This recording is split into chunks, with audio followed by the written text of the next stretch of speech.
Thank you, member. Recognizing the member for Burnaby North. Thank you, Madam Speaker. I am honoured to take my place here to speak to Bill 10, which makes changes to the BC Labour Code. I specifically want to talk about the restoration of single-step union certification, familiarly known as card check. And I want to remind us that this is the method by which workplace democracy has been enshrined in every jurisdiction in Canada prior to 1977, when Nova Scotia changed their labour law and other conservative-leaning governments throughout the country soon followed suit.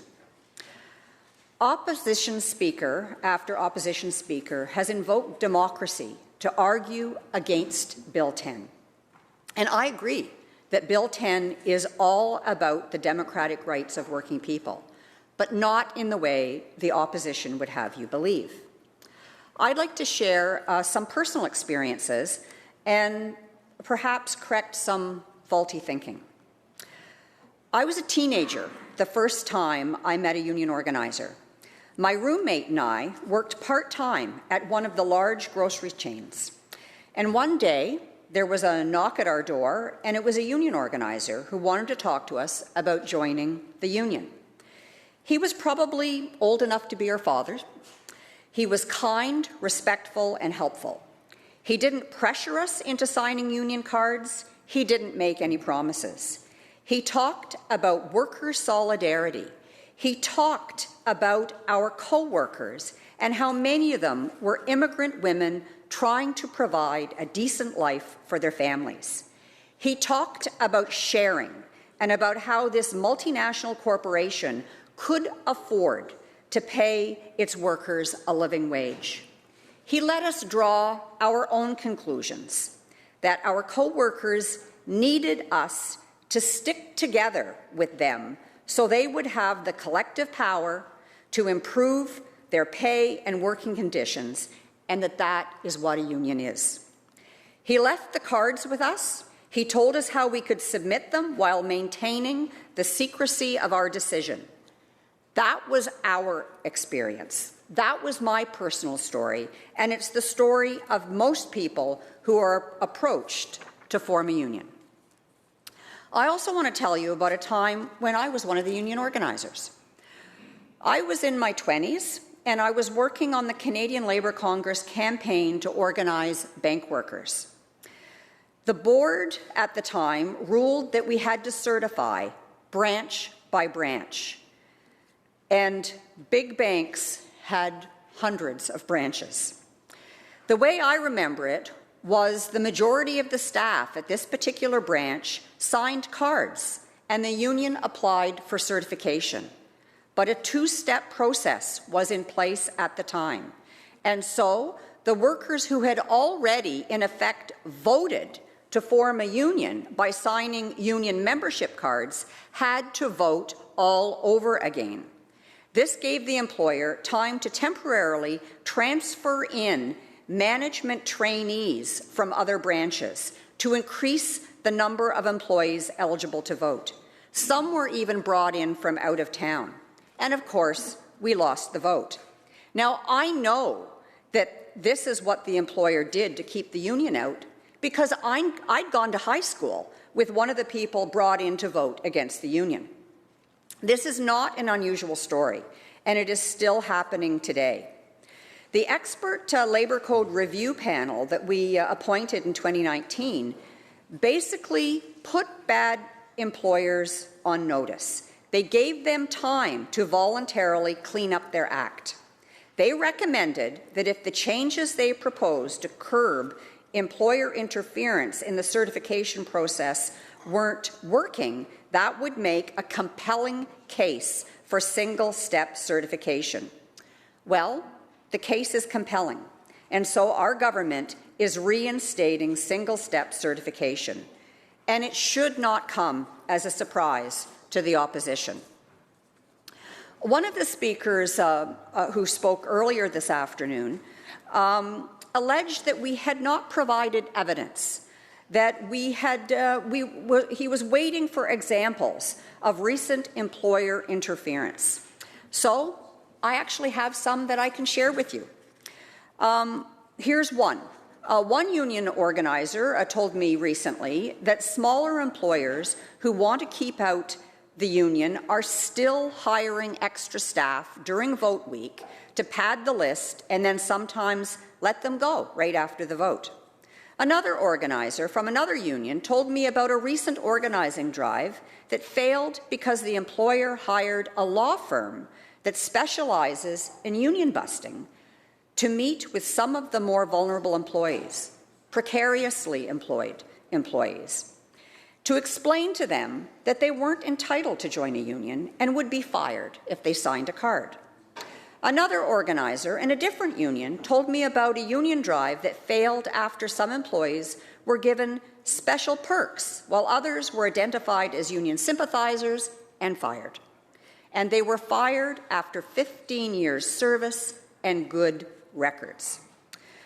Workers who live in company housing tell about being visited late at night by their bosses during vote week.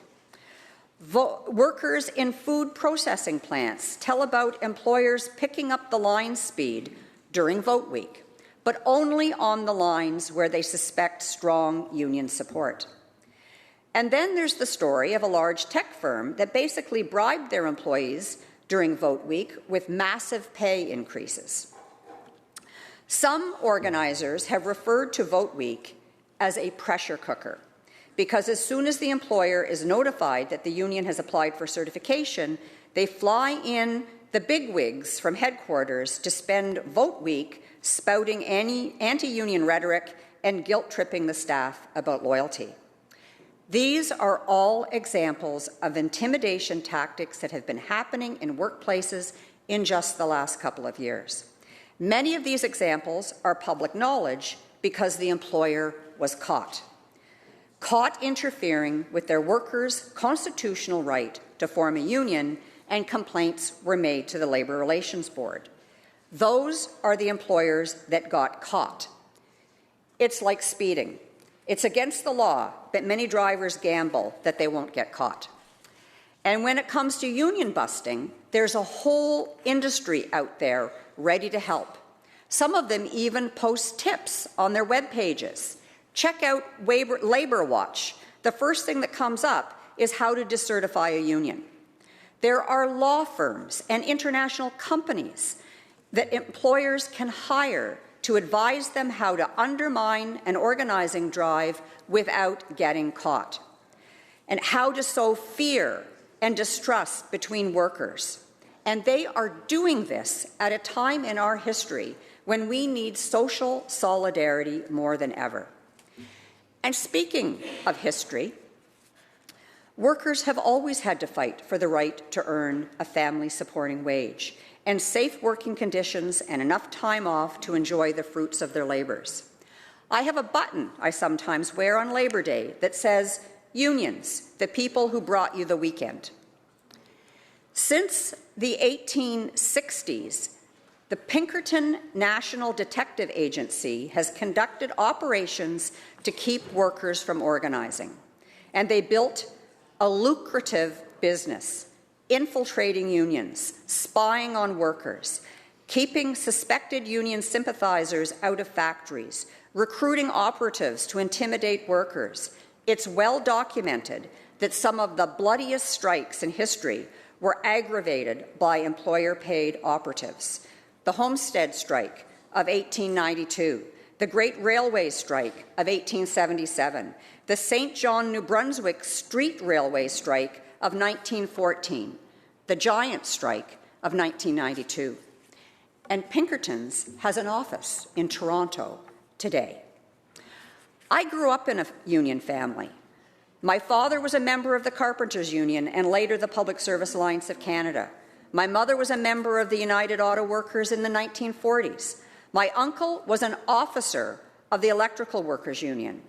My father-in-law and mother-in-law were members of the International Woodworkers Union. My parents and my uncle are buried in Siloam Cemetery in London, Ontario, near the graves of some of the Toll Puddle martyrs. The Toll Puddle martyrs, for those that may not be aware of them, were British farm workers who were found guilty of trying to form a union and were transported to Australia to do hard labour. I take it personally when members opposite stand up to disparage workers for trying to self-organize. They would have you believe that it's employers' associations that represent workers and protect their rights. They said as much last week while debating Bill 10. They said that workers need to be protected from each other, not their employers. History does not support this contention. And let me turn directly to the issue of democracy. The opposition would have you believe that the two-step certification process is a democratic principle. Not true. They try to compare it to voting to elect our governments. Not true. The two-step certification process would be like voting in a general election, and then if the party in power loses the election, having 5 or 10 days to get you to change your mind and then making you vote all over again. What is comparable is that both systems of democracy are overseen by an independent body. Certifications are overseen by the BC Labour Relations Board, and legislative elections are overseen by Elections BC. There are rules in both spheres that anticipate that democracy can and has been corrupted by power imbalances. Rules that are meant to prevent it from happening again today. I'll never forget being told by my elders about voters' lists that were nailed to the top of telephone poles so that people couldn't actually look at the voters' list and find out if they'd been left off. I remember when bars were closed on election day, so candidates or their representatives couldn't ply voters with alcohol to get them to vote for them. Today, Elections BC protects the integrity of the ballot by ensuring that campaign signs located near polling stations are taken down before the polls open. And campaign material can't be brought into the polling stations, nor can you take photos of yourself or others inside the polling station. Elections BC doesn't make you vote a second time to confirm that you knew what you were doing the first time. Some opposition members have taken offence to the notion that employers would try to manipulate the certification vote. And I will concede that most employers wouldn't break the law. But we have laws that make it illegal to steal. That doesn't mean we think everyone steals, but we have laws that protect us from the minority who might. We have laws that make it illegal to assault someone. That doesn't mean we think everyone is likely to punch us, but we have laws to protect us from the minority who might.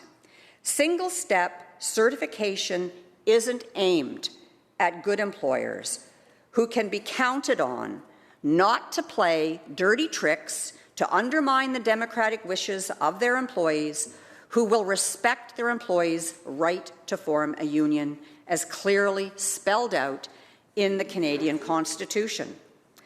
I wish the opposition would acknowledge that when Bill 10 is passed, it will help correct a power imbalance in the workplace. It will level the playing field. But given some of the histrionics we've been subjected to in this debate, one wonders if they really want a level playing field. Look at all the things they did when they were government to tip the balance of power in favour of those who are the most wealthy. After all, theirs was the government that introduced two-step certification in the first place. It's worth repeating that everywhere in Canada that it's been introduced, it was brought in by governments aligned with big business. Prior to 1977, every jurisdiction in Canada had a one-step certification process. And multiple studies, multiple academic studies, have shown that union membership dropped by 20% under two-step certification. So one would be forgiven for being skeptical and wondering if the real intent behind two-step certification is not to uphold democracy in the workplace, but rather to thwart it. It's also worth noting that the BC Liberals continue to define themselves as the Free Enterprise Party. That is the lens through which we must view their defence of two-step certification. It begs the question, enterprise free of what? Workplace democracy? Some members opposite have held up the United States as the model of legislated workplace democracy.